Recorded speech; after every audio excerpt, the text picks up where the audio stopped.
What's up, guys? Welcome to the next video in our CSS course. Today we're going to talk about borders in CSS, what they are, how to add them, how to style them, when you should take them away, and a whole bunch of other stuff. So borders are important to know because there's going to be plenty of times when if you're building like a design with HTML and CSS, you're going to have to add borders to something or take the border away from an element when it's not necessary, or stuff like that. So that's why you learn borders. You can add a border to any HTML element pretty much, and you can also take them away.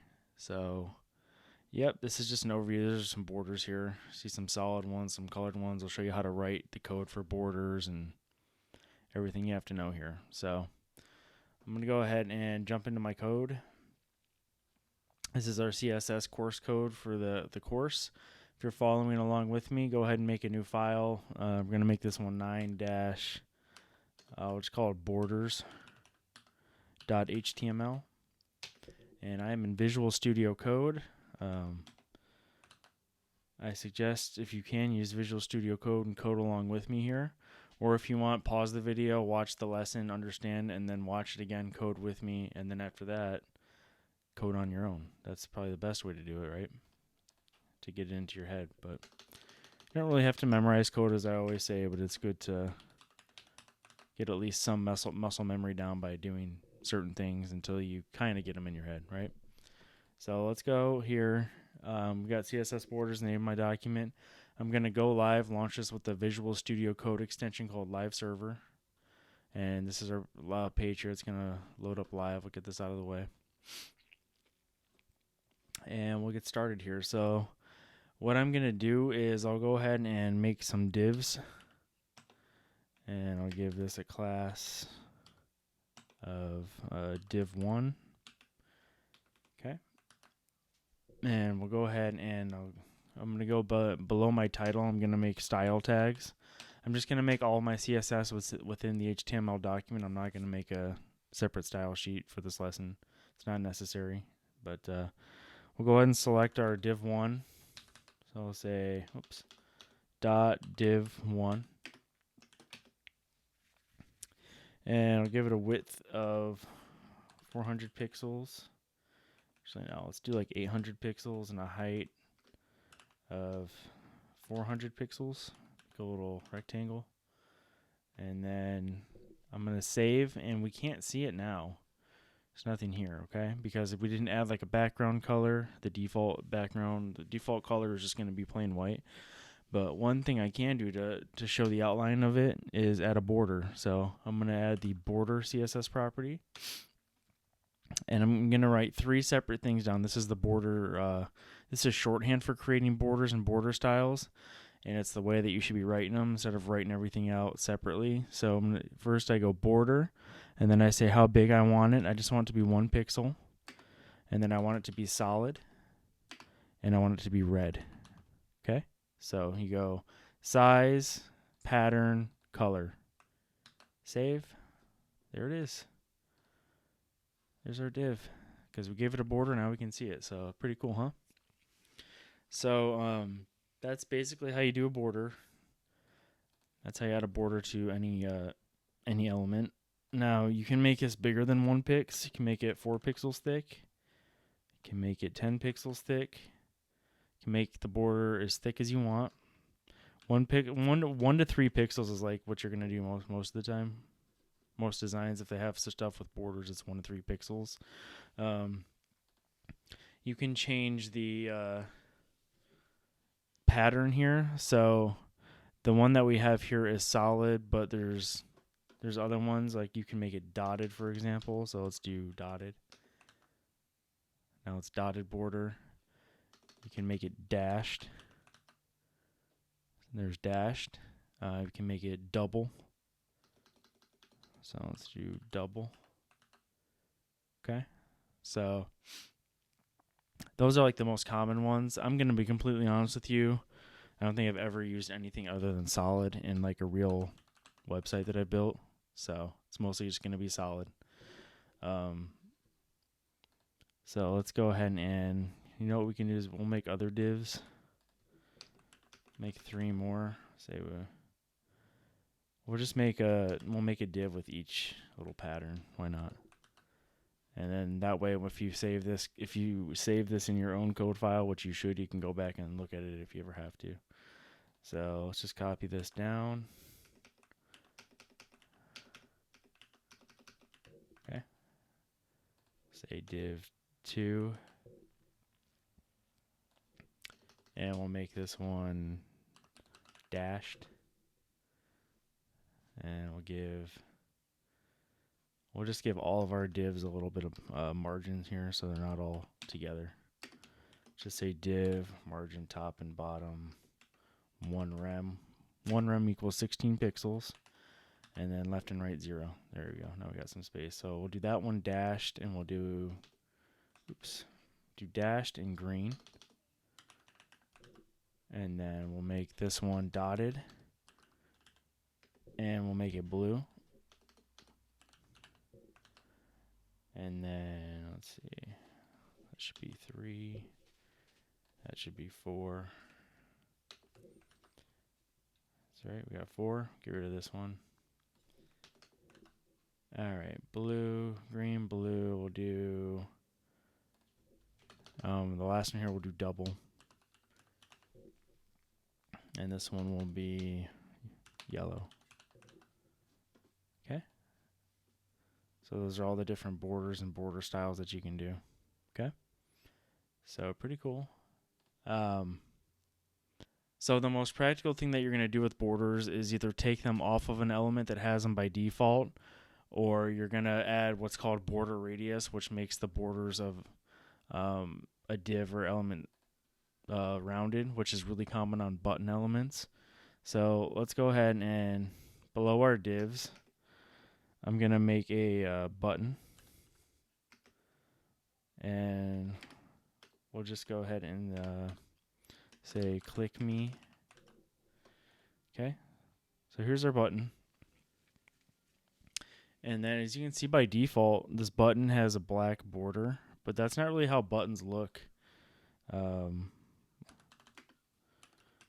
Let's look at some buttons, like normal buttons that you'd see on like a website.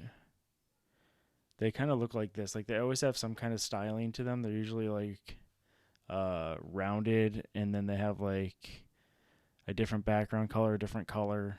They're styled up, okay? So this roundness is border radius, and then you can see that a lot of these, they don't even have a border. Like by default, you're usually going to take like the styles away from the border away from buttons to make them look prettier. So these are like fancy buttons that you'd see on most websites. So a button by default is just this ugly looking thing. So what you have to do to this is you'd have to go to button. The first thing that I always do with my buttons is as a border none. Okay, now it took away the black border. And then I usually give it some padding, like 10 pixels up and down, 20 pixels left and right. And then give it like a background color of aqua. And a color of white, yeah. And then we'll make the font size bigger. Let's actually make this button bigger. Let's say 2040. And this is, again, guys, I'm showing you this because this is like the most common thing that you're going to do with borders is when you're creating buttons, which every website has a big button that has some kind of call to action, right? Like learn more, buy, about. There's always a button on a website. So this is one of the most common things you're going to be doing. Anyway, so we got our border none, we got our color, give it a bigger font size of like 20 pixels, say font weight bold. Let's just make this regular blue. This light blue is not going well with that white. I'm not a designer, so as you can see, I'm not very good at designing buttons, but I'll make it cursor pointer so that now it looks like it's got a cursor pointer. It's got that little pointer finger when we go on it. And then, so that's usually what you're going to do a button. You're going to take away the border, style it up, and then the last thing you're going to do, or maybe one of the first things, is most buttons are rounded, so you're going to give what's called a border radius. And so let's just give this button like a border radius of 4 pixels. And see, now it's kind of rounded. So the most common border radiuses are anywhere from like 3 to 8 pixels on a design.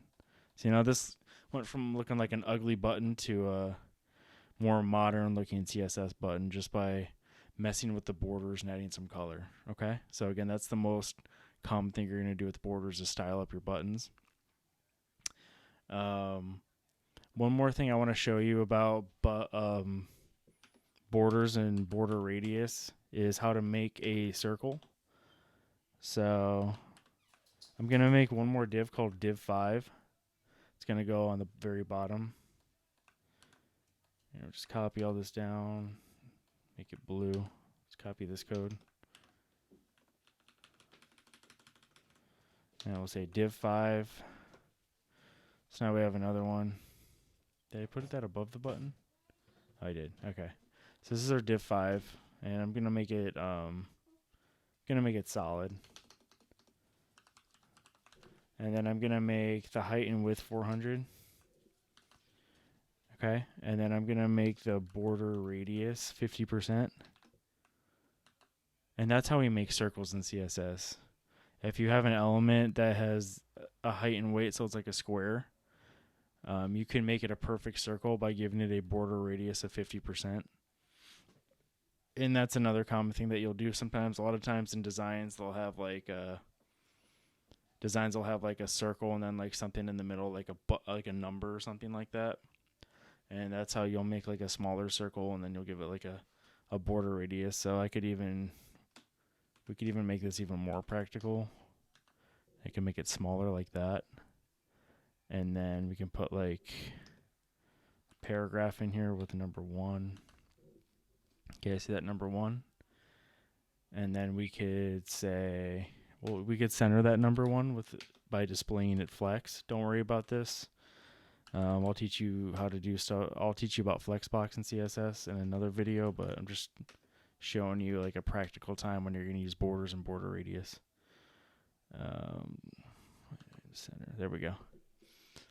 So there's like a lot of, and we can even make this more realistic by making this like black. You'll see a lot of websites where they have like number 1, number 2, number 3, and they're like listing out features or something. And like that's how you would do that in CSS. Like if that's not an image, you can actually just make that in CSS. You can just put a number in a circle, give it the 50% border radius, and put that wherever it needs to go. And then you can center stuff. You can center stuff that are in elements by displaying it flex and aligning center. So that's pretty much it for borders, guys. They can be really helpful when you're new to design as well. I think I went over this in another video. You can literally give everything on your page a border if you wanted to, just to see like where it's lining up with the box model, the CSS box model. If you don't know what the box model is, go watch my other video on this course about the box model in CSS, and I go over what that means and how borders can help you like see where your stuff is positioned. But yeah, that's it for borders, guys. That's a couple practical things you'll do with them. Thank you so much for watching, and I'll see you in the next video.